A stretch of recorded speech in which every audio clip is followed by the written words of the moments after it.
presensya ng Panginoon. Sapagkat ang sabi niya, 2 or 3 gathered in His name, there He will be in the midst of us. So siguradong nasa kalagitnaan natin ang Panginoon. At siguradong ang presensya niya ay nasa kalagitnaan natin. So tayo po ang may problema kapag ano pong problema nito? Oh, praise the Lord. Hallelujah. Teka lang po.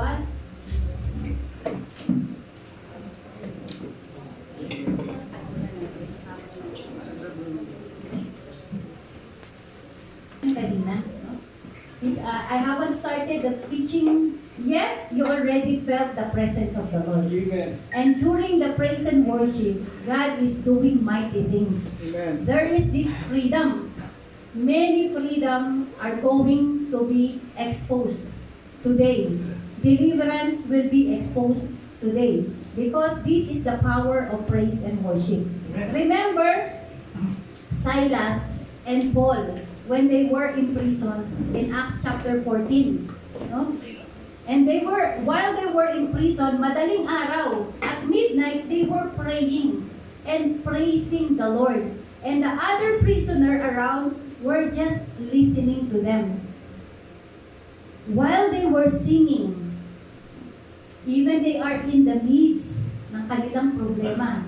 Sila'y nakakulong with all the shackles, nakaposas, both hands and feet. And prison gates are tightly closed. Padlock talaga. But because of their praise and worship, nayanig suddenly. The word suddenly, the place shook. Nayanig ang lugar, nagkaroon ng malakas na earthquake, bumukas ang mga gate, nalaglag ang mga posas, ang mga shackles nila, at sila po ay nakalaya. So today, God is going to do mighty things. Whatever shackle that is in you, anuman ang mga kadena, talikala na nakalagay sa inyo sa pamamagitan ng kaaway, dahil sa inilagay ng kaaway natin, sa araw na to, you are going to be set free. Amen. Today, you are going to be set free in Jesus' name. Amen. Amen. So let us begin. Praise and worship. Okay. It says here in Psalms 34 verse 1 to 3, I will bless the Lord at all times. His praise shall continue when He be in our mouth. My soul makes it boast in the Lord. The humble and the downtrodden will hear it and rejoice. Oh, magnify the Lord with me, and let us lift up His name together. So, this is David. Even in the midst of problem, even in the midst of war, David continually saying, I will bless the Lord at all times. Kailan po natin i-bless ang Lord? When do we do worship? At all times. At all times. We will boast. If we boast, sabi niya, kung magyayabang ka, ang pagyayabang natin, ang Panginoon. So, we will boast in the Lord. We will boast the mighty power of our Lord Jesus Christ. We will boast the mighty works of our Lord. Amen? So, meron pa. Ang sabi pa sa New Testament, rejoice at all times, pray without ceasing, give thanks in every circumstances, for this is God's will for you in Christ Jesus. Amen? This is God's will in us. Hindi lang kapag masaya ka. Hindi lang kapag ka may victory ka. Hindi lang kapag ka may blessing ka. Ang sabi, you have to praise the Lord even in every circumstances. Heartbroken ka, praise the Lord. Amen? May kaaway ka, someone is really maligning you. People are, they wronged you. Still, huwag mo siyang pansinin. Focus unto God. Praise the Lord. Amen? Yeah. Marami bang pera ang bulsa mo? Praise the Lord. Wala kang pera ngayon at naghahanap ng mauutangan. Praise the Lord. Kasi ang sabi, di ba? Praise the Lord at all times. Praise the Lord in every circumstances. Yan po, no? You can sit po.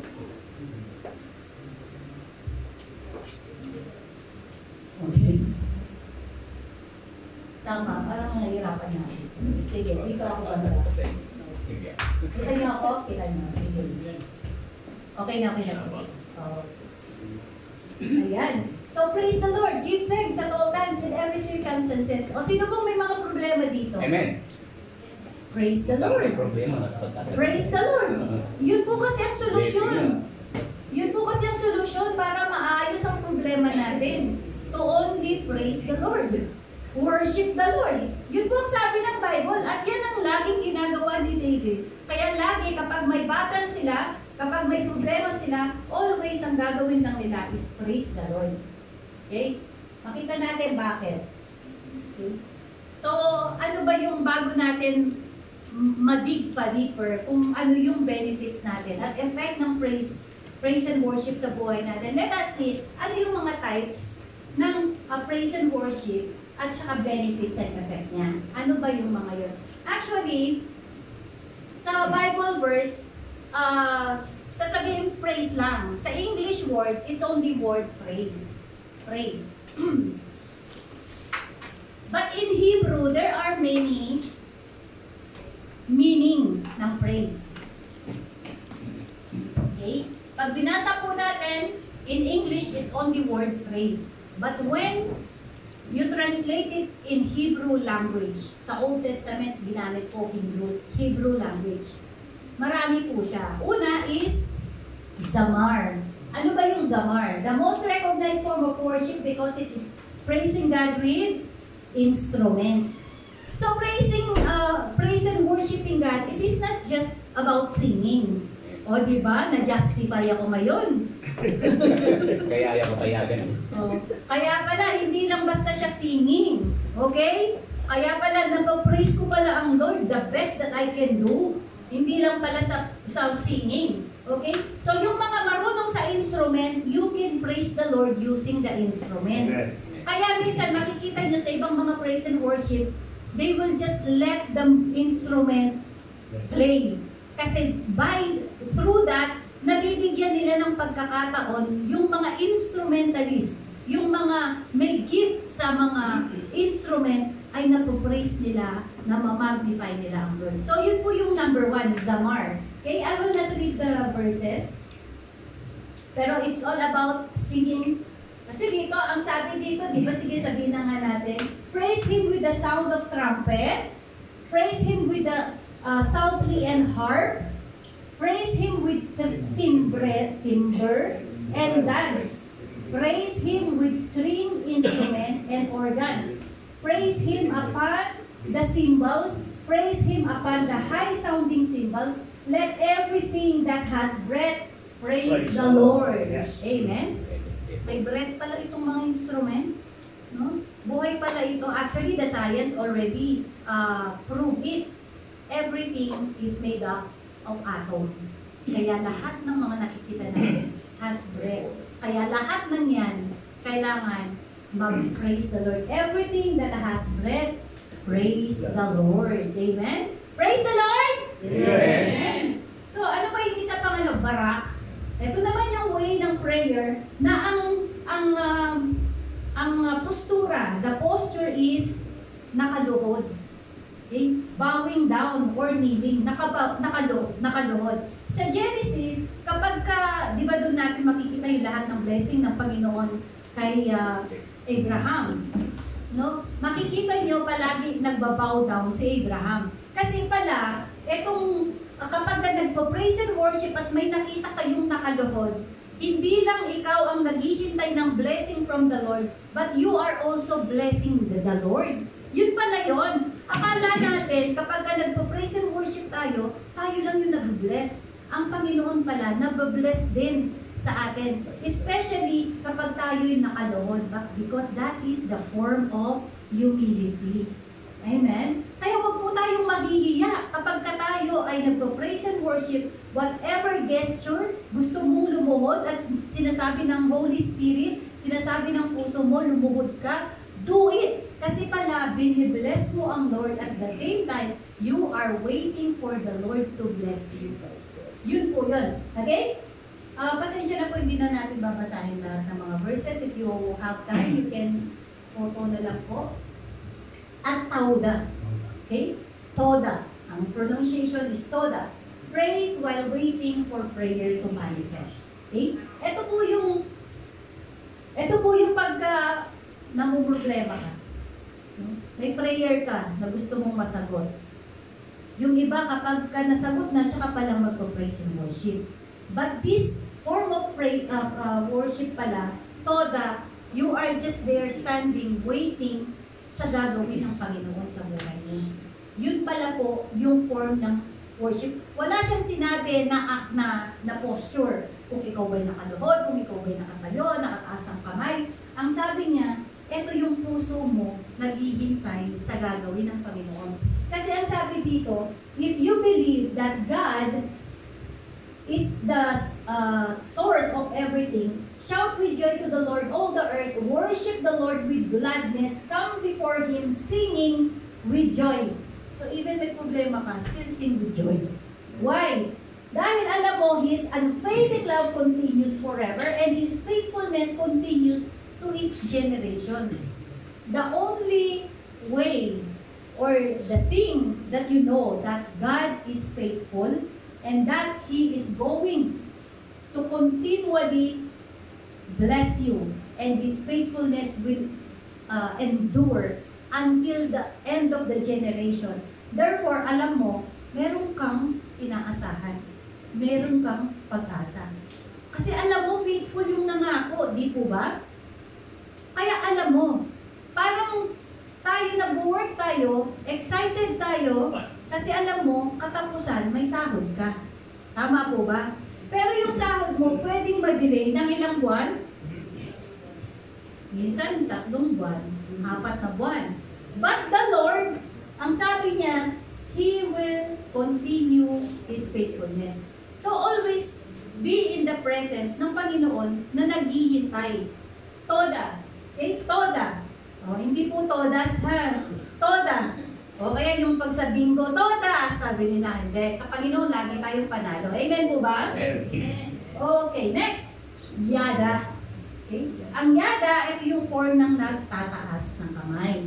Okay? Kung nakikita natin, usually pag nagpa-praise and worship tayo, tinataas ang kamay. At merong mga ibang mga kapatid, napakabigat ng kamay, hindi maitaas sa Panginoon. Alam niyo po yung mga babibigat ng kamay? They are not yet fully surrendered. Nakikita niyo po ba yung mga sa movie na lang or sa mga news? Pag sumusuko yung kalaban o kaya yung kriminal, anong ginagawa? Taas ang kamay. Nakataas ang kamay, anong itsura? Open hand. Bakit naka-open ang hands? Bakit po naka-open ang hands? Para makitang wala siyang hawak-hawak na wala siyang hawak-hawak na pwede siyang maglaban, di po ba? Sa isang Kristiyano, kapag nakataas ang kamay at open hand, ibig sabihin, you are totally and completely surrendering to God. Wala ka ng preservation, wala ka ng pinangahawakan, hindi mo wala ka ng mga problema pang, Lord, hindi akin ito eh. Ako magre-resolve nitong problema ko na to. No! In this form, you are all surrendering to God. Kung meron kang mga hatred, then Lord, open hands, binibigay mo na sa Panginoon. Lord, ikaw na ang bahala. They are against me. They are plotting a fight against me. They are personal assassinating me. They are ruining my character. They are destroying my name. Just ibigay mo sa Lord. Lahat. Surrender. Surrender. Amen po ba? Amen. Kaya pag sa susunod, when we pray and worship, raise your hands, open it wide, showing God, I completely surrender. Whatever problem you have, Lord, iyon na. Ito yun eh. Ito yung form ng humility. True humility sa bagay na ito. Kasabi sa 1 Peter chapter 5 verse 7, we are told to cast our anxiety unto God. So when you are open arms, open hand, you surrender, you are casting all your anxiety, all your worries, ibinibigay mo sa Panginoon. That is a form of trusting God. Amen? So, yung mga kapatid na hindi pa naggaganon, you are still depending on your capability. Yung kaya mong gawin. Yung katalinuhan mo, you are still dependent on your knowledge, on your capability, on your whatever possession na meron ka, yun ang pinangahawakan mo. But when you come in the presence of God, at dumating ka sa punto, ayoko na, di ko na kaya. No? Yung iba, di ba marami yan, naririnig natin, we hear people, they said, ayoko na, pambihirang buhay, ayoko na, suko na talaga ako, ayoko na. No? Okay, you can say, suko ka na. But you have to say that to our Lord Jesus Christ. When God hears, Lord, suko na ako, surrender na ako sa iyo.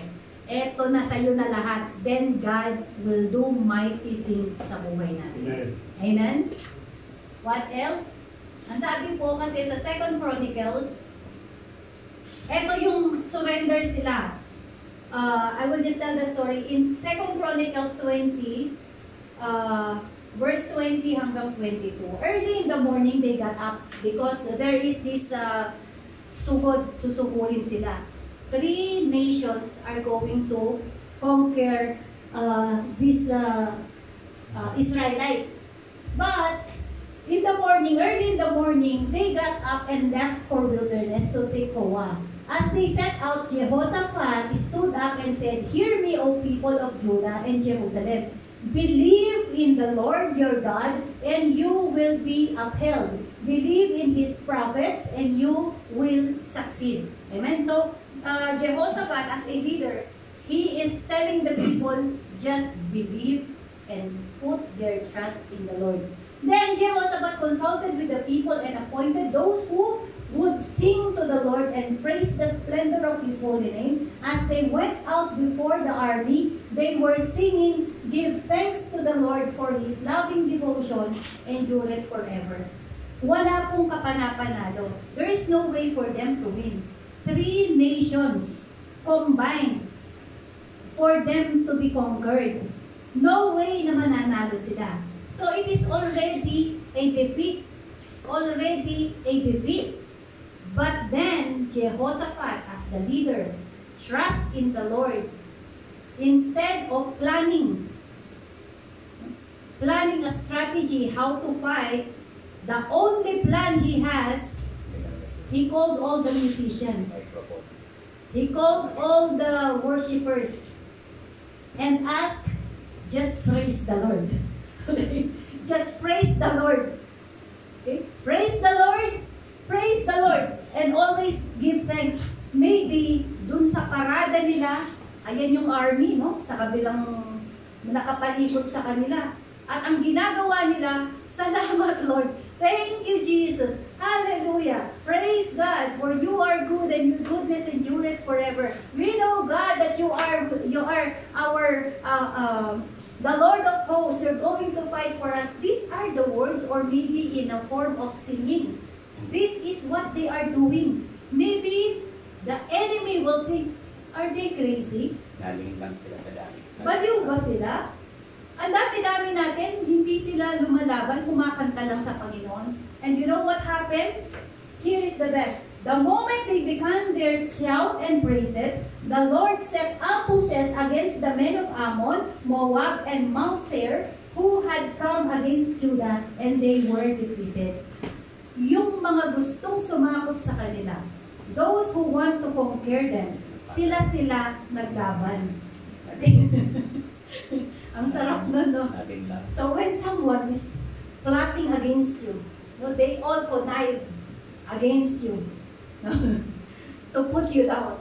All you have to do is worship. Amen. At sila mag-aaway. Sila magkakapagsakan. Amen? Amen. No one will win sa mga taong nagpo-praise and worship. Fight your battle with praise and worship. Huwag mong mag-exert pa ng super effort, no? Huwag ka nang magbukas pa ng bibig mo ng masasamang salita laban sa kanila at kalkalin mo din ang masamang buhay nila. No. All you have to do is praise the Lord. Sila mag-aaway. Sila magse-set ambush against each other. Amen? So this is the form. Nakataas ang kamay, Lord, talo na kami. Right? They have no chance of winning. But, Lord, surrender na. Talo na kami. But you, O Lord, we give this fight. And they won the battle for doing nothing. Just worshiping. Amen? Pag may problema ka, worship lang. Yan ang sabi ng Word of God. Amen? Next, Shabak. Okay? Shabak. And this is yung loud, yung pagsigaw, na shouting, because during that time there is this shofar. Kapag binlow nila yung shofar, yung parang horn, no? Gawa sa horn, pag binlow nila yun ng malakas, sasabayan nila ng malakas na sigaw, that is a sound of victory. That is a sound of victory para sa atin, but for the Lord, that is a sound of worship. So, kapag ka nagpo-praise and worship tayo, may naririnig kayo. Pasensya na kayo, ha? Ako madalas nito, Jesus! Because I want to catch the attention of Jesus. Amen? So here, you can see in the story in Jericho, yung wall of Jericho, it was collapsed, vertically collapsed, because of shouting. Okay? So yung palang praise and worship, it's not just about singing. When you are shouting to God, asking, aiming to get His attention, then there is a mighty thing that is going to happen. When you are shouting, this is the Jericho wall. This is your problem. Ito yung problema mo, ito yung kalaban mo. Very thick, very high, hindi mo kayang tibagin. But then with your shout of praise, it will collapse. So kung meron kang problema, ano man yan kapatid, shout for joy and it will collapse in your bare eye. In your eye, makikita mo ang pagbagsak ng kaaway. Amen? In Jericho, ang sabi, Lord, we cannot conquer this city. It is really fortified. It's fortified. The thickness, the height, no one can conquer this land. But then the Lord says, it's yours. So, paano namin ito tatalunin? So, sabi ng Panginoon, umikot kayo kada umaga ng isang ikot. Iikutan nila yung wall. No? Iikutan lang nila. Wala silang gagawin. Iikot lang. Ikot.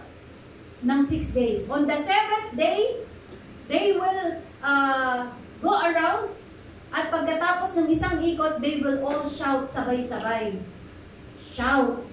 Maybe ano kaya sinyaut nila? Sabi nila shout lang. Ako alam ko sinyaut nila, Yeshua! That's why whenever I am praying, worshiping, nakikita nyo, I am shouting the name of Jesus. Remember the stories in the New Testament. Meron dong bulag. Nung marinig niya, dadaan si Jesus Christ. No? They heard that Jesus is coming. So a lot of people went there to see Jesus, for them to get healed, for them to be blessed. But then, itong bulag, nung marinig niya, hindi niya kasi alam kung darating na. So, nung nagsisigawan na yung mga tao, maingay na, there is clamoring, oh, nandiyan na si Jesus. He started shouting, Jesus! Jesus! Help! Help! Right? Nakuha ang atensyon ng Panginoon. Tumingin. Actually, the disciple, shh! Quiet! Stop! Diba? Kaya pag kayo may nagsabi sa akin, shh! Manahimik kang kapastoran, ngayon mo, sigaw pa lang sigaw. Shh! Quiet! Ang sabi ni Jesus, hayaan niyo siya. Lalo siyang nagsisigaw nung pinagbabawalan siya. The more he shouted and get the attention of Jesus Christ. At lumapit si Jesus Christ sa kanya, pinagaling siya, siya ay muling nakakita. So whenever you have problem, get the attention of God. Get the attention of Jesus. Do not get the attention of your friend. by crying, iniwan ako. Ay, wala na talaga akong pera, wala akong mautangan talaga. Stop!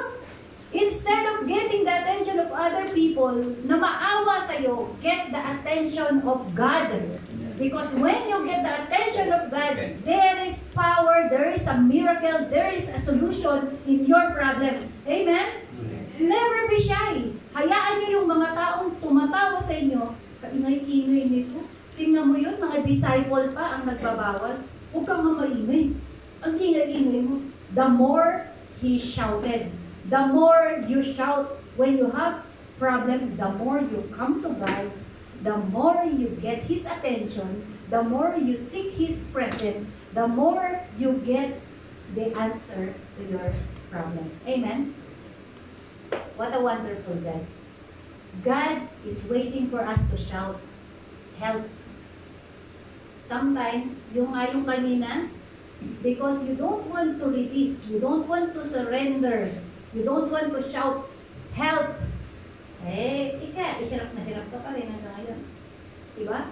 Kaya hanggang ngayon, hirap na hirap pa tayo. That's why until today, we are still struggling in our lives because we keep on holding on sa lahat ng mga bagay na ito. And we are shy. Help, Lord! That's the only key. Amen? That's the only key. Yan po papasok yung kapangyarihan. Yan ang ginagawa namin mag-asawa. Nakikita nyo naman kapag nagpo-praise and worship tayo, this is me. And this is so effective. I'm not doing this kasi naging effective siya. Before I learned all these things, I am doing it already. Just happened, I'm just so happy, Lord. Lahat pala na ginagawa ko, may kabuluhan. Di ba? Akala nung iba, nagpapapansin lang, para lang masabing banal-banalan siya. Lagi nakataas ang kamay, nakaluhod, paiyak-iyak, no? Pasigaw-sigaw, para lang masay, banal-banalan. No? No. If you see, this is the thing that the Lord wants us to do. Okay, siya ba? Okay, so ngayon, yung pang-anim, 6 is tahila. Okay, the pronunciation is tahila. Hindi po tequila. Okay? Hindi tequila ha. Tahila. Natawa naman yung mga lasing ko. Lasing ko lang sa kape. Dati. Ngayon kape na lang. Okay? Lasing na tayo saan? Sa banal na spirito. Amen. Okay. Tahila. Tahila, praise with new song. Okay? It is a new song, continuous worship, and then we are focusing on to God. Amen? This is the kind of prayer or worship na meron tayo. Yung continuous kumakanta tayo. Sometimes they call it sela. Sela, it is a continuous worship. Yung pagkatapos ng kanta, after the song, you are continuing singing. Katulad kanina, tapos na yung kanta, kumakanta pa tayo in our own words. If your heart is full of thanksgiving, you will just salamat, salamat, Lord, salamat. Something like that, no? You are just thanking God. And maybe nakita mo yung kabutihan ng Panginoon, yung katapatan ng Panginoon sa iyo, that God is faithful. You will just say, Lord, thank you for your faithfulness. You are faithful, Lord. You are so good, amazing God. These are the things. No? You are singing continuously a new song. Ito daw po yung tahila. Alam niyo bakit ganito? Di ba kapag lasing ang tao, kahit wala sa boses, tono niya, napapakanta siya. Tama po ba? Kaya siguro kaya tahila. No? Di ba kapag lasing yung mga nasa videoke, karaoke, wala na nga sa tono, hindi mo pa maagawan ng mic. Amen? So ngayon, when we are drunk in the Spirit, and we are worshiping God, we are singing with all our might, with all our heart, singing unto God. So this is the way that tahila comes. Kaya pag minsan naririnig nyo, yung iba kumakanta, ano yung nangyayari? Pabayaan nyo yon at talagang pinupuri niya ng todo ang Panginoon sa kanilang buhay. Amen? Okay po ba? Because of time, I'm not reading the verses. You get coffee. And ang halal, okay? Ito yung halal. The word hallelujah came from. Kaya madalas natin sinasabi, hallelujah, hallelujah. Yung pong uya, yung Jah, that is Jehovah or Yahweh. Yun yung God. Yung halal means with all your might, with all your body, from the tip of your hair unto the sole of your feet, talampakan, pinupuri mo ang Panginoon. That is halal. So when you said hallelujah, hindi mo lang to ginagamit para just for the sake may masabi ka. When you say hallelujah, with all your might, with all your strength, with all your understanding, mula aking buhok hanggang sa aking talampakan, pinupuri ko ang Panginoon. That is halal. Kaya kung minsan nakikita nyo, sumasayaw, wala sa tiyempo, wala akong pakialam. Ganun ako sumayaw, no? Wala sa tiyempo yung sayawan, sige, nagani. Kasi buong katawan niya, ibinibigay niya sa Panginoon, pinupuri niya ang Panginoon. Okay? Ito po yun. Sabi sa Jeremiah 20:13, God isn't looking for us to be dignified and proper before Him. He is looking for authentic, true, and meaningful worshiper. Halal, let us enter that type of worship before the Lord. So the Lord does not want you to be dignified. Oh, di ba? Hindi yung pag nagpo-praise and worship ka, dance to, ha? Malungkot. Kasi, ang saya ng buhay. Tapos nakatingin ka dun sa nagwawalang ganyan, ganyan. Ako yun, ha? Nagwawalang ganyan. Sa loob. Nakakahiya naman. Hindi naman siya magaling sumayo. Balik ka na. Hindi naman siya umalakpak na lang. Ano naman to si Pastora, bala yung kaliwa ang paa. No? Masyadong dignified pa. Hindi pwede, kasi pag nagganon ako, nakakahiya. Ang ganda-ganda ng damit ko. Diba? Naka-makeup pa ako. Diba? So kaya ang sayaw niya pa ganito lang. Ang saya. Masaya! Ang saya na. Ay, talaglag. Ang saya ng buhay. Dapat ganon. Di po ba? Why you have to be dignified? Okay, kapag nagpe-perform tayo sa school, di mo ba? Because we want to catch the attention of the teachers. Yung talaga namang kembot mo, talaga naman may ikot-ikot pang ganyan, di po ba? But here, you want to catch the attention of God. Ay, wala akong pakialam sa inyo, kapatid. Sige.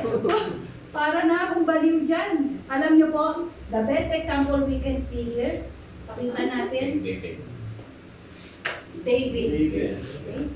When the Ark of Covenant is retrieved, no? When nalog-log tuloy yung lalo nang nasira, kapilan mo na ako ng bagong cellphone. 16 na yan. Kasi gumagalaw na ito eh. Okay? So, when the Ark of Covenant has been returned to Israel, okay? Alam niyo po ba kasi ang Ark of Covenant, napaka-importante. Kapag wala sa kanila yung Ark of Covenant, talo sila palagi. Pero pag nasa kanila yung Ark of Covenant, palaging panalo. Okay? So this time, nawala yung Ark of Covenant. Nakuha ng mga Philistine. Ngayon, itong mga Philistine, sila din natakot. Kasi, lahat ng kanilang mga ginagawa, bumabagsak sila. They are, every problem, troubles, whatever it is, every kind of disaster, ay nararanasan nila because of the Ark of the Covenant. And it's, hindi ko na po maraming backstory na maganda sana kasi kulang na po yung oras natin. No? Maganda sana yung mga backstory. But then, so, when the Ark of Covenant ay naibalik na sa Israel, napakasaya ni King David. Nung makita niyang ganon, bumaba siya agad, no? At yung kanyang tunic, yung kanyang parang balabal lang na ganyan, masayaw-sayaw si King David. King David is dancing just like me. King David is dancing so undignified because the Ark of Covenant is there. Amen? So ngayon yung asawa niya, si Michael, siguro sa panahon natin ngayon, Michelle, no? Pero the name is Michal, M-I-C-H-A-L, Michal. Michal or Michael or Michelle, whatever. Ang sabi niya, Michal is the daughter of King Saul. Okay? Siya yung asawa, one of the wife of King David. Andun siya sa Maria Terrace, nakita niya si King David, sinasalubong niya yung Ark of the Covenant, at nagsasasayaw siya doon sa sobrang saya niya, natatanggal na yung kanyang damit, at na-expose siya, na-expose yung kanyang kaubaran. Okay? Tuwang-tuwa siya. Nung matapos, no, after that dancing, after that joyful moment for David, ang sabi niya, let us go to this place, at alam niyo, nag-breaking of bread pa sila. After that, umuwi siya. Sinalubong siya ng asawa niya. Ang sabi ng asawa niya, ano ka ba naman? Di ba hari ka?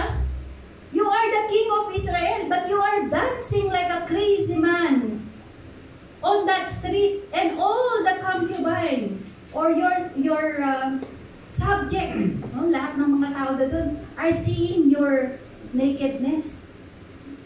Sabi niya, nakikita nila yung kahubaran mo, hindi ka ba nahihiya? Aren't you ashamed? Aren't you shy? You are the king of Israel and you are acting like a crazy man. You are almost naked in front of your subject. You know what the answer of King David? The Ark of Covenant has been returned. I was a shepherd boy, but God has appointed me to be a king of Israel and had given me so many fights.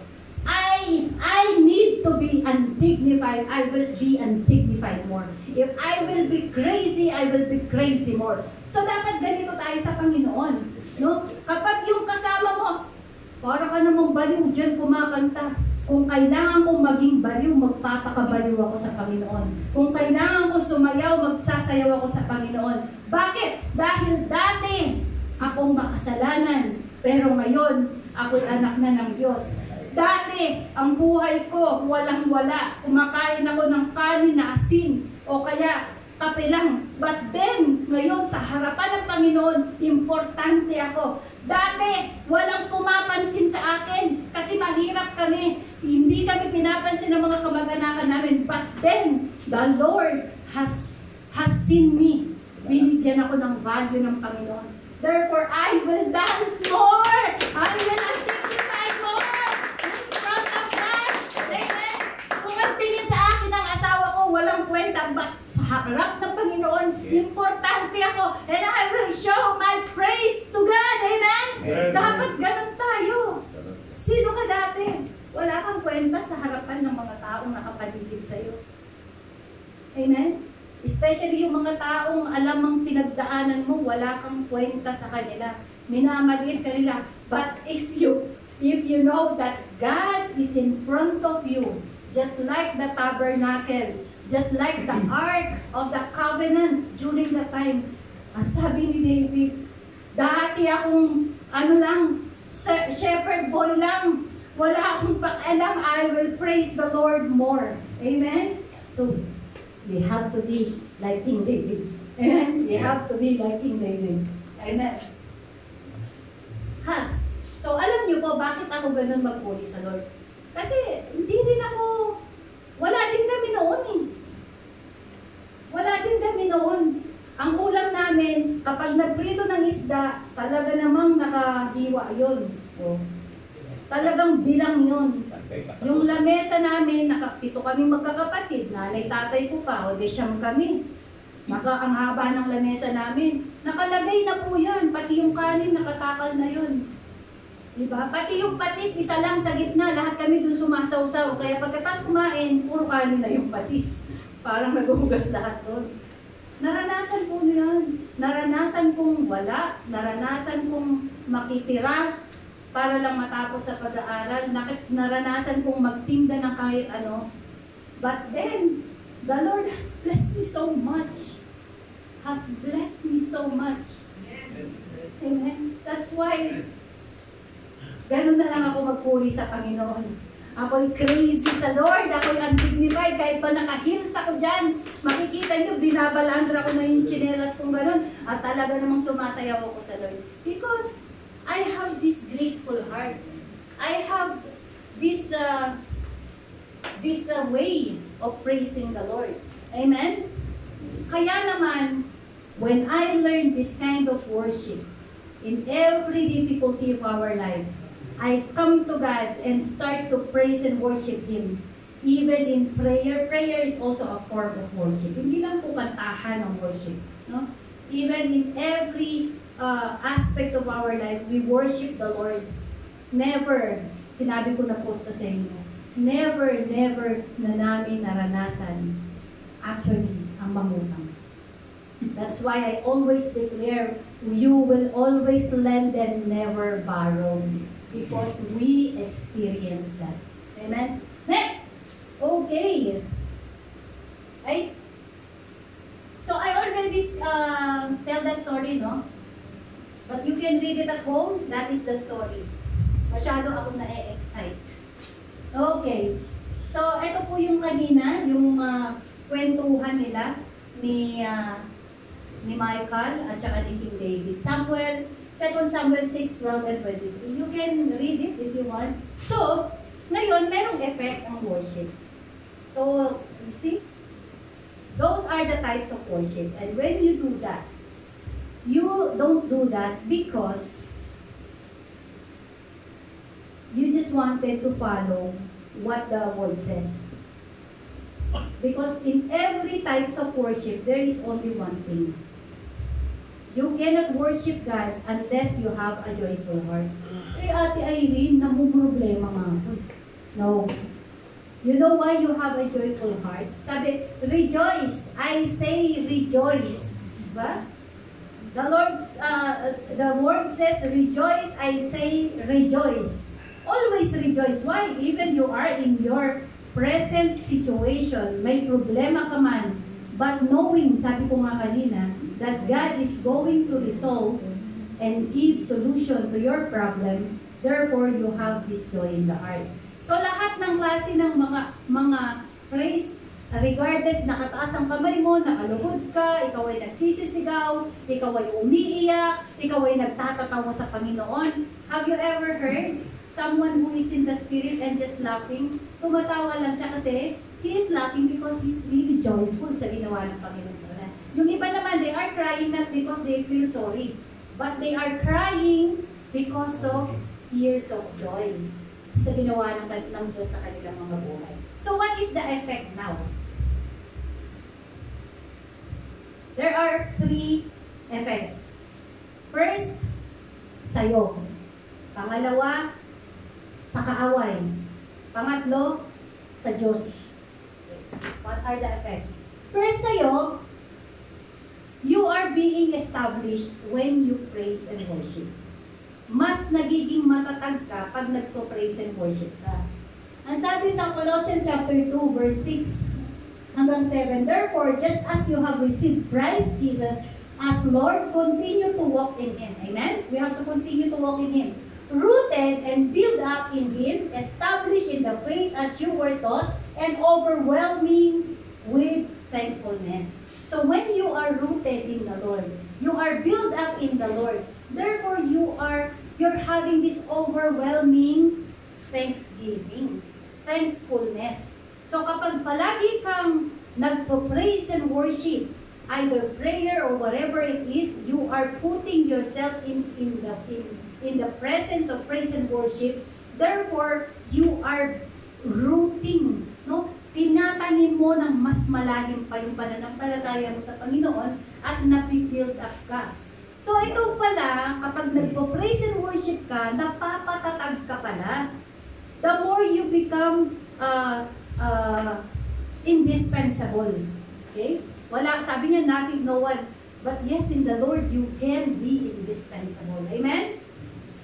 So yun po yung kaparaanan when you are build up in your faith, build up in the Lord Jesus Christ, build up sa worship, then nagiging matatag ka. At yung focus mo ay napupunta na sa Lord. Okay? Kapag ka nagpa-praise and worship tayo, our focus is Jesus, our God. Hindi yung katabi mo. Ay baka baka nakatingin na sila sa akin at tulo na sipon at luha ko, nagsasama na. No, so ayaw mo na kumanta ngayon. Because you think, again, same as Michael, you are so undignified. No? Iniisip mo yung itsura mo. Pero pagka nagpa-praise and worship ka, you are worshiping God. Huwag mong pansinin yung katabi mo kung ano man ang iniisip niya sa'yo, kung nakatutok man ang mata niya sa'yo, kung pinagtatawanan ka man niya. It doesn't matter. Focus unto God. Kapag natuto tayo, when we learn to focus to God, this is what happened. When we focus in worship, this is what happened. Remember Leah and Rachel? Okay. Rachel ang naging asawa ni Jacob. No? Pero si Rachel dapat, ang una niya talagang gusto. Gusto niya si Rachel. Pinagtrabahuan niya si Rachel ng 7 years para lang maging asawa niya. But he was deceived by Nabal. Ngayon, nung ikinasal, madilim, tinakpan ng muka, nung iuwi niya, hindi pala si Rachel ang nakuha niya, si Leah. So sabi ni Nabal, kasi kanya, yung tradition namin, kailangan maunang mag-asawa yung panganay. O so ngayon, kung gusto mo talaga itong anak ko na to, pagtrabahuan ulit. Okay? Negosyante ang tatay. Okay? Pagtrabahuan mo ulit. So, after 7 years ulit, nakuha niya na yung dalawa. So, pangasawa niya, si Rachel at si Leah. Talagang mahal na mahal niya si Rachel. Kesa kay Leah. Actually, kunti lang actually. Wala nga yata eh. Mahal niya talaga si Rachel. Therefore, sa kwento na to, in Genesis chapter 29, 31 hanggang 35. I will just tell you the story. Nung mabuntis si Leah, ang sabi niya, uy, I'm going to bear son. His name is Reuben. Nagkaanak, now I have a son. Jacob will love me. But it didn't happen. Then, it came the second son. Ang sabi niya, kasi si Rachel barren, babaog. Pero siya, malusog ang kanyang bahay bata. So ngayon, the second time, she became pregnant. She said again, Jacob will love me now because I already have 2 sons. His name is Simon or Simon. Okay? Ngayon, the third time, nabuntis ulit siya. Ang sabi niya, papansinin na ako ni Jacob. This time, Jacob will love me because I already have 3 sons. It didn't happen. Still, Rachel is the apple of the eye. Rachel is the beloved wife. Walang nangyari. 4th time, nabuntis siya. At ang kanyang naging anak, si Judah. But this time, when she bare son to Judah, she said, this time, I will praise the Lord. Regardless, Jacob will love me or not, I will praise the Lord. And he named the son Judah. Judah means praise. So, ang sabi ng Lord, because the Lord sees Leah that time, ngayon, because you are no longer focused on your husband, your worship on your husband is now given to me. Now you surrender to your husband and give it to me. Now I am receiving the proper worship. Now your focus is on me. Now I will bless you, and because of your worship, because of your praise, Judah, no? Sa lahi ni Judah, manggagaling ang pangako na Lion of Judah. At from there, kinlose na yung womb ng Lord. So see, sometimes we have a lot of focus sa buhay natin. Sino bang focus natin? Asawa natin o ang Diyos? Who's your focus? Your job or God? Yung bang trabaho mo o ang Diyos na nagbibigay ng lahat ng bagay sa'yo? Your daughters or God? Your girlfriend or God? Your problem or God. Choose your focus. When you are rooted in God and in the worship of God, therefore, God is going to twist the situation. Amen? Ito yung nangyari, and Leah become a joyful wife. Naging joyful siya. Inalagaan niya na lang yung kanyang mga anak, at yung mga anak niyang nagbigay ng glory sa kanya sa pamamagitan ni Judah. Sa lahi niya nang galing si King David. Kaya si King David, because Judah name is praise, King David is a worshiper. Amen? Kaya kailangan nag-worship tayo para yung mga anak natin mapagpala din. Hindi lang ikaw. When you focus your worship to God, not on your issues in life, ay gusto kong magkaroon ng ganito. Remove your focus. Focus unto God, at lahat ng desire ng buhay mo, ibibigay ng Panginoon. Delight yourself unto the Lord, and He will give the desires of your heart. Amen. So start worshiping God. Amen? Amen. Hallelujah. Next. Sabi sa Hosea, napapansin niyo po ba kapag praise and worship, we first start with praise and worship before the message. Why? Because it says in Hosea chapter 10 verse 11 to 12, Judah will flow. Alam niyo yung flow, yung inaararo yung lupa, binubungkal ang lupa. Judah means praise. So when we praise and worship before the message, yung heart natin, because this is sa parable, di ba? Sa Matthew, the parable of the sower. Sinabi niya yung heart natin is a soil. So when we praise and worship, yung soil natin pinuflow. Okay? Nabubungkal. So when the soil is flow, madaling makapagtanim. Amen? The seed will get through, talagang malalim ang pagkakatanim para ito ay tumubo. That's why every praise and worship, every Friday service, we praise and worship first so that our heart will be flowed with praise. So that is Judah. Okay? Binubungkal niya para maging malambot. Para pag yung nag-message na, madali nyo nang tanggapin yung message ng Panginoon. The Word of God is the seed. Amen? The Word of God is the seed. So yung seed itatanim ngayon dun sa nabungkal na lupa sa puso natin, at yan ay tutubo. Kaya po ganun. Amen? Okay. At sa lahat ng laban, ang sabi dito sa Judges 20:18, may laban sila sa Benjamin. Ang sabi ng Panginoon, ang sabi nila, Lord, sino pong mauuna doon? Siyempre, lahat takot, diba? Kapag usually, ang nauuna, Levites. Tama? Usually, the Levites comes first because they bring the Ark of the Covenant. But this time, the Lord says, Judah shall go first. Because meaning, you have to praise first before you win the battle. Amen?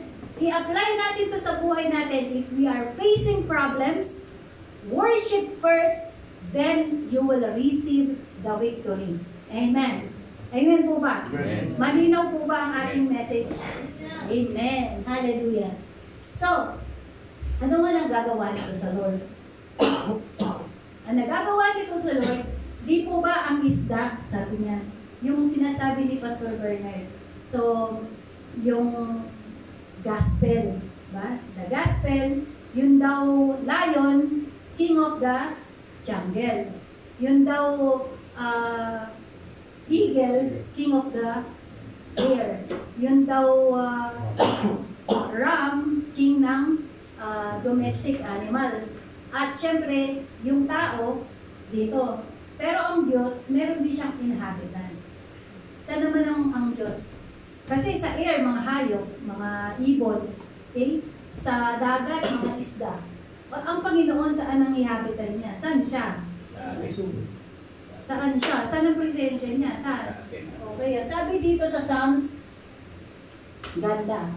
Psalms, chapter 22, verse 3. Sabi niya, but thou art holy, O thou art inhabits the praises of Israel.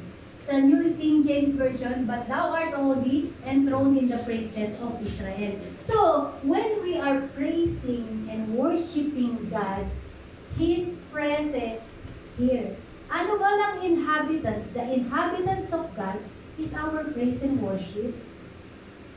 So, when you want the presence of God to be present, start worshiping Him. Start worshiping and praising the Lord. Then, He inhabits. At sinasabi natin, when the presence of the Lord is, when the Spirit of the Lord is, there is freedom. Freedom from problem, heartache, freedom from brokenness. Amen? Poverty. Poverty, freedom from all heartaches, freedom here from depression, freedom from bondages. Lahat ng klase yan. When you say bondage, lahat ng bagay na nagpapahirap sa iyo. Freedom ng guilt ng iyong nakaraang buhay, you are being set free. Kaya napakagandang yung presence ng Panginoon ay palagi mong kasama because nawawala lahat ng mga bagay na yan. Lahat yan ay tinatay up ng Lord. Yung lahat ng bandage mo, lahat ng shackle mo, lahat ng poses mo, lahat ng kadena mo ng nakaraang buhay mo, tinatanggal ng Panginoon. Pinapalaya tayo ng Panginoon. Amen? Amen. Okay. Ang sabi dito, now the Lord is Spirit and where the Spirit of the Lord is, there is Freedom. Amen. And we all who with unveiled faces contemplate the Lord's glory are being transformed into His image, ever-increasing image. Isa pang magandang malaman natin, when we keep on praise and worshiping God, our image is being transformed. Dumating ka kanina, nakasibangot ka eh. Sambako lang mukha mo eh, di ba kasi problema mo, siguro mataas pa sa'yo eh, di ba? Lulugo-lugo ka kanina dumating, ay pastor, ganito mukha mo, ang pangit-pangit mo. Pero after the praise and worship, oh look at you, di ba? After praise and worship, nag-iibang image natin. From glory to glory because this is true. No? Imbes na mag-focus tayo sa problema natin, go in the presence of praise and worship. Amen? Hallelujah. O, tingnan mo kang tabi mo ngayon. Tingnan mo. Bakit na? O, di ba? You see, alam niyo kung sino nakikita niyo? The image of God. The image of Jesus. Amen. Hallelujah. So that is what is happening. No? We catch the attention of God. When we praise and worship, we get the attention of God. Because we get the attention of God, God indwells in us. The presence is here. And because the presence is here, the Spirit is here, there is freedom. Lahat ng isipin mo na gusto mong ma-set free, you are set free. Kung meron kang problema, spiritual battle, meron kang demonic possession in the name of Jesus, you are set free. Amen? Ito po yung kapangyarihan ng praise and worship. And so, ito gusto ko to. Last. This is the last. Okay? Ano naman ang nagiging epekto ng praise and worship sa Satanas? What is the effect? Ang sabi dito, remember, when Jesus Christ healed people, okay, yan po yan. Okay, but, nung po si Jesus, because He is preaching so powerfully, and He is healing, and He is healing a lot of sicknesses, and delivering a lot of demon oppression. The Pharisees are very indignant. Okay? So, nakita nyo kunyari, bago-bago pa lang, kunyari si Ate Honey. Tapos grabe siyang mag-praise and worship sa Lord. At pagkatapos, na-move siya. Tinouch niya yung isang kapatid na sinabi ng Lord, ipag-pray mo siya, pinag-pray niya ngayon. At yung kapatid, nagkaroon ng comfort. O de, syempre, yung mga wala pa sa kanila ang Lord, banal-banalan. Akala mo talagang faithful na, di ba? So, same thing. During the time when the Pharisees saw how powerful Jesus is preaching, at bakit kami, pag nagpo-preach, walang power? Diba? The same scripture that the priest is reading every time na mag-meet sila dun sa place na yon. Same preaching, same word na binabasa nila, but then why when Jesus is preaching, there is power. And there is an evidence of miracles, of healing. No? That's why they become so indignant. Yung word na indignant, irritable. The word indignant is irritated, annoyed. They don't like what they are saying. It should be us to get all this glory. It should be us. Dapat ako yung mapansin. Ako yung mapuri. O kaya kayo, pagka kayo self-centered kayo ha. Kung kayo mga papansin, gusto nyo kayo lagi napapansin, baka si Satanas ang nasa inyo, hindi si Lord ha. Because that is the character of Satan. He wants attention. He always wants attention. Same thing with the Pharisees. During that time, they were so indignant, they were so annoyed of the praises that Jesus is receiving. So when you see people are increasing in their faith, do not be indignant. Baka si Satanas na nasa inyo, ha? Okay. So, in Psalms it says, so sinabi kasi doon, sabi niya, hayaan niyo yung mga kabataan, hindi niyo ba nalalaman that in the mouth of a suckling baby, praises will come out. So that verse, it was taken in Psalms chapter 8, verse 1 to 2, Lord, our Lord, how majestic is your name in all the earth. You have set your glory above the heavens. For the mouth of children and infant, you have ordained praises on account of your adversaries. I like this. Sabi niya, to silence the enemy and avengers. So when you are praising the Lord, when you are worshiping the Lord, you are silencing the enemy. Amen? Si Satanas, tahimik, walang magawa. Kapag nagpo-praise and worship ka, si Satanas, talunan. Nasabi, he silenced the enemy and the avengers. Okay? When you are under attack, whatever kind of attack, siguro, marami dito ina-attack sa financial issues. Amen? When you are under attack, mayroong mga nag-aaway sa'yo. May nagmamak sa'yo. Meron kang gusto kang ibaba. Ikaw ay tinutuligsa. Pinapaalala sa'yo ang nakaraan mo. When the enemy is trying to put you down, what you would do? Go. Stand up firmly. Praise the Lord. That way, you are silencing the enemy. You are defeating the enemy. Hindi mo siya binibigyan ng kapangyarihan sa buhay mo when you praise and worship. Hindi pala natin kailangan makibaka kay Satanas. Kaya tama nga yun. Di ba? Sa James, ang sabi, resist the devil. Submit unto God. Submit pala is in worship, in a form of worship. Submit unto God. Resist the devil and he will flee from you. So, hindi natin kailangan makibaka, makipaglaban sa Satanas. Ang kailangan lang pala natin is to praise and worship para manalo. Kung ano man ang merong problema tayo. Hallelujah. To God all be the glory. Alam niyo po, ngayon ko mas naunawaan, bakit pala ganito ngayon ang buhay namin ni Pastor?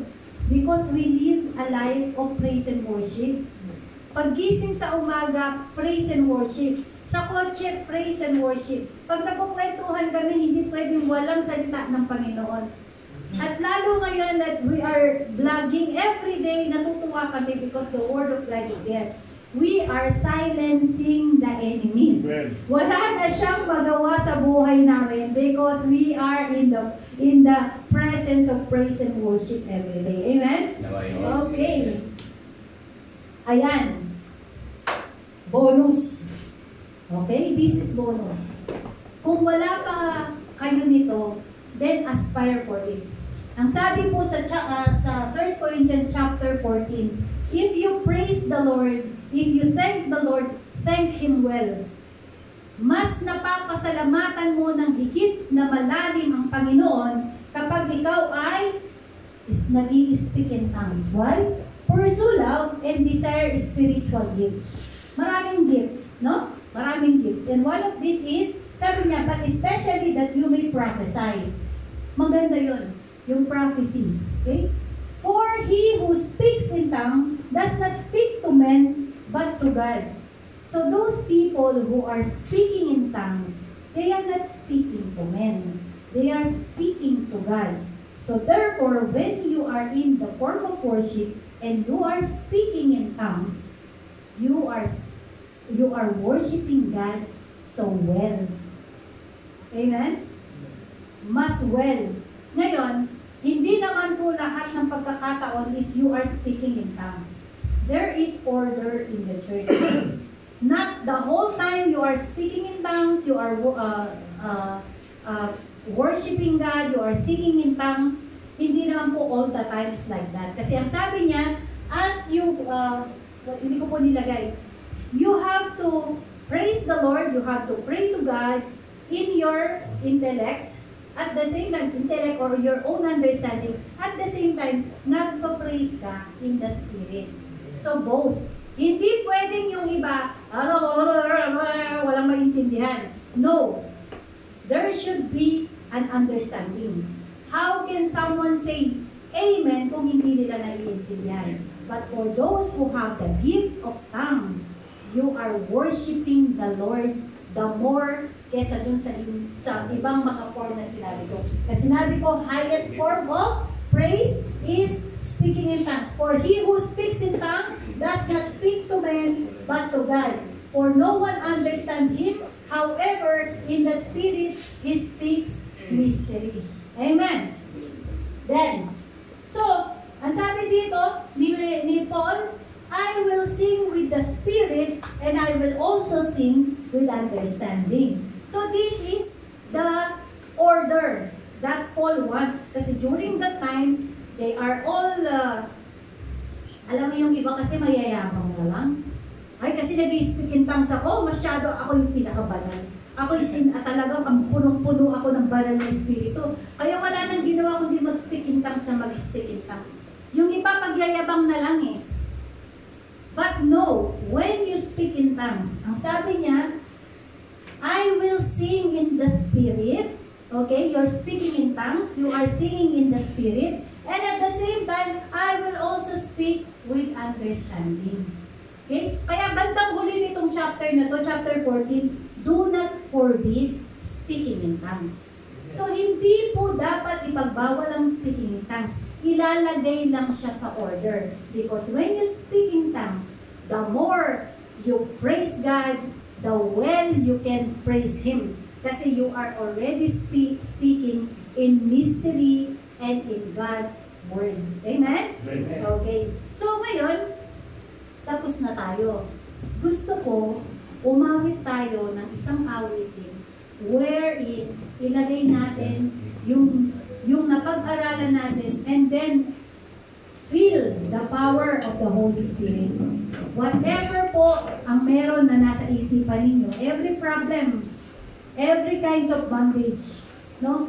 Isipin nyo na sa oras na ito, and as we sing, God is going to deliver you today. Amen? Amen. Do you believe? Amen. Amen. By faith, do you claim? Amen. Do you claim? We can be delivered from every anxiety, from every depression, from every infirmities, from every worries na meron tayo. God is going to set us free as we sing in the Spirit. Tayo po tayo. Maybe we okay lang also. Sabi ko na tayo, matatapos na rin natin.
Pabagsakin natin lahat ng klase ng problemang meron tayo. Lahat ng klase ng karamdaman, lahat ng masakitan. Every kind of sicknesses, every disease, every infirmity.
will receive Mayabanas. every blessing is stored in heaven for you because you have the same faith as Abraham faith. And so we are a co-heirs of Abraham and a co-heirs of Jesus. Everything we pray and we ask in the name of Jesus, believe, and it shall be given unto you in Jesus' name. In Jesus' name. Hallelujah. Lord, we thank you. Indeed, O Lord, pinuno mo kami. You filled us with your glory. You filled us with your joy. You filled us with your grace and with your mercy, with your abounding love. Thank you, Lord God. From today, we surrender and we take the partnership with Jesus. He takes the battle and I will take only stand and pray. Hallelujah. Thank you, Jesus. Thank you, Jesus. Hallelujah. We bless your name, Jesus. Thank you. This is our prayer. In Jesus' name. Amen.